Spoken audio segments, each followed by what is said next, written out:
It is Friday, August 14th, 2020, and you are tuned into Dirt Tracker Daily. I'm Justin Fiedler. Last night was the first of 3 nights for the one and only weekend at Knoxville, replacing this year's Knoxville Nationals. 70 cars were on the original entry list, with 67 cars ended up taking time in qualifying.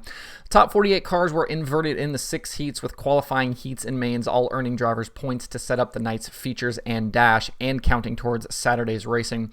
Tonight's show will do the same. In qualifying, it was the Shark Racing teammates of Jacob Allen and Logan Schuchart who went quickest.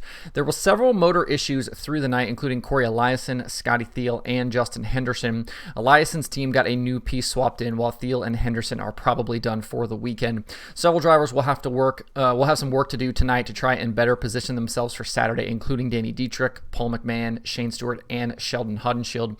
In the feature, though, it was Logan Schuchart on the pole, with Aaron Reitzel hit to his outside, with Schuchart jumping to the early lead.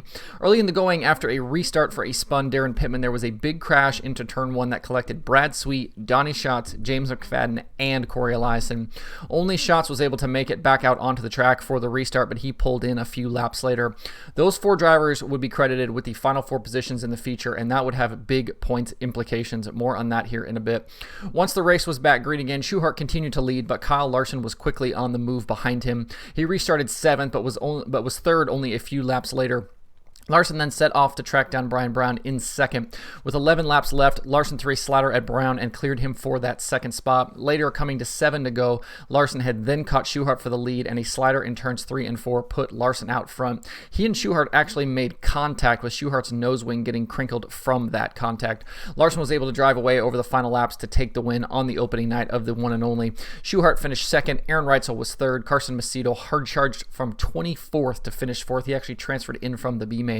David Gravel finished 5th. Following the race, Schuchart was not pleased with the move Larson made, and he mentioned it in his post-race interview. He wasn't certainly nasty about it or anything like that, but it was interesting to see that kind of competitive side of Schuchart. It's not something we see very often from him in interviews. Back to the point situation. Normally, races like the Knoxville Nationals and Kings Royal with different formats do not pay full points. They do show up points only. And I even said on the show yesterday that I thought these races were show up points only, but that is absolutely incorrect.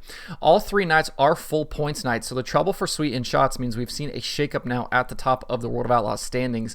Logan Schuchart is back up front, 24 points ahead of Sweet. Schatz is third, 40 points back. Macedo is 4th, 60 points back, and Sheldon Hodenshield is 94 points back in 5th.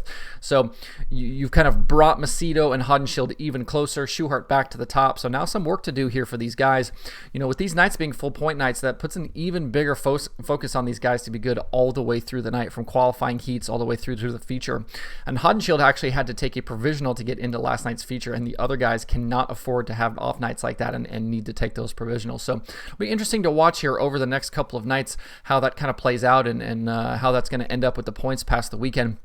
Tonight's racing at Knoxville will be a carbon copy of last night with qualifying heats and all of that. And there isn't much reason to think Larson won't be the one to beat again. The DIRTRACKR.com analytics prediction formula has David Gravel, Larson, and Schuchart as the favorites for tonight and Saturday. You can watch all of the racing all weekend long live on Dirt Vision with your Fast Pass. We'll be back on Monday with a recap of all the weekend's action. If you want to kind of keep up with things too, as the races happen, I'll get them updated in the Dirt Tracker analytics section as well. So if you want to keep an eye on those kind of points and stats and things like that, we'll be able to do that through the weekend, even though I'm not doing shows. Luke Soul Late Metal Dirt Series was back at Florence Speedway last night for the 10,000 to win North-South Shootout. Jimmy Owens kicked off the week Wednesday night with the win, and he picked up right where he left off in last night's feature. He started outside the front row with Kyle Bronson on the pole, but Owens quickly jumped to a big lead at the green flag.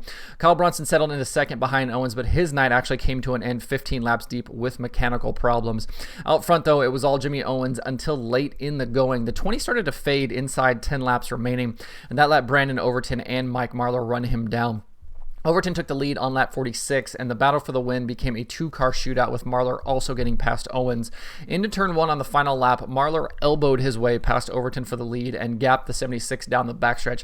But into turn 3, Overton threw a big move, and Marlar actually ended up catching the outside wall, which let Overton slide by. Coming to the line, though, Marlar had a big enough run, and he was able to nip Overton out of turn 4 to take the win. Overton was second, Zach Dome third, Jimmy Owens fourth, and Tim McCready finished in 5th.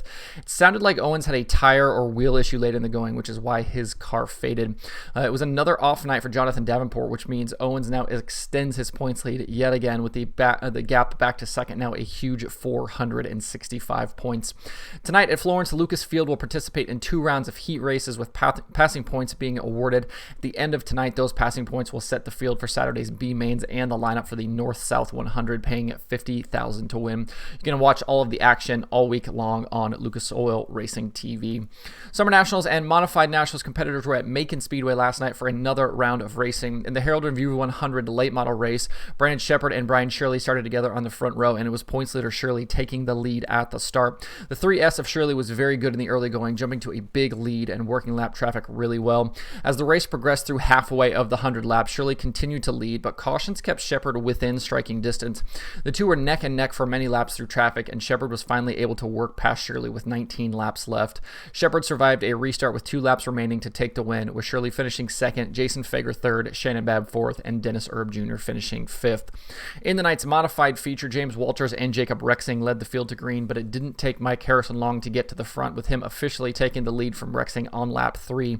Harrison survived several cautions and drove away at the end to grab his 3rd Modified Nationals win of the season. Jeff Leka finished second, Ray Bollinger third, Rodney Standifer fourth, and Jacob Rexing finished fifth. Points leader Nick Hoffman had a rare DNF after retiring 17 laps into the show. Hoffman and Shirley continue to lead the 2 divisions point standings. The Summer Nationals head tonight to Fayette County Speedway, and you can watch all of the action tonight and all weekend long live on Dirt Vision. ASCS Sprint Week continued last night with night number 3 at 81 Speedway in Kansas. 38 cars checked in, and it was Seth Bergman who started on the pole of the night's feature.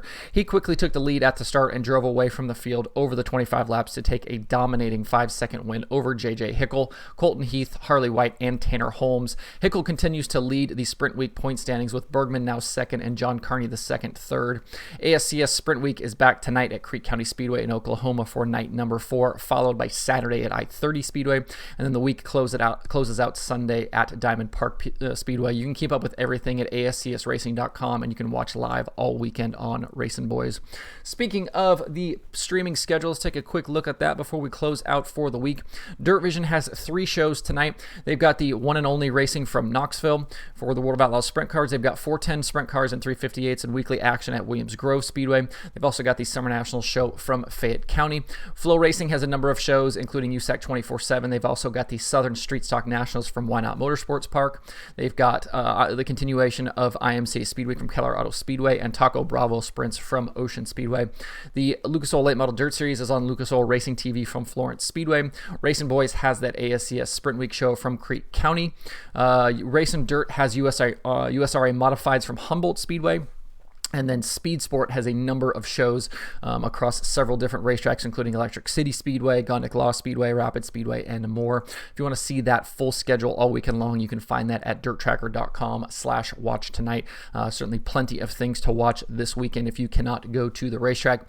That's it for the show this week. Hope everybody has a good Friday and a good weekend. You can find Dirt Tracker daily on Apple Podcasts, Spotify, Stitcher, or where you get podcasts. Please subscribe, leave a review. You can also watch the show every day on YouTube and Facebook. You can email the show at info@dirttracker.com, and you can follow along at facebook.com/dirttracker, twitter.com/dirttracker, and the website itself, dirttracker.com. You can follow me personally on Twitter at Justin_Fiedler, and don't forget to sign up for the Dirt Tracker weekly newsletter.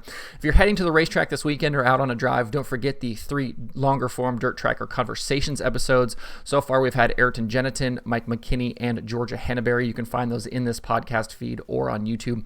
So check this out if you're looking for a little something to listen to. So hope everybody has a good weekend. Thanks for tuning in. We will see you on Monday for more Dirt Tracker Daily.